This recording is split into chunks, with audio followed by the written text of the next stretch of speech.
देखा जा भैया, हम एक अपना प्रधान जी खातिर एगो हम गाना गावल चाहतानी, आप लोग सपोर्ट करिए जा।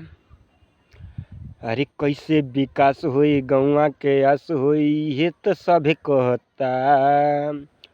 अरे टूटल बा नली हो गौवा के गली हो फेरा में सभे रहता। टूटल बा नली हो गौवा के गली हो सब के इहे कहता। अब की अरे के बा चाहे तानी मन नेता लावे के पड़ी हो। अब की विजयी के माला पहिनावे के पड़ी होट। देख के मुन्ना भैया के जितावे के पड़ी हो। अब की विजयी के माला पहिना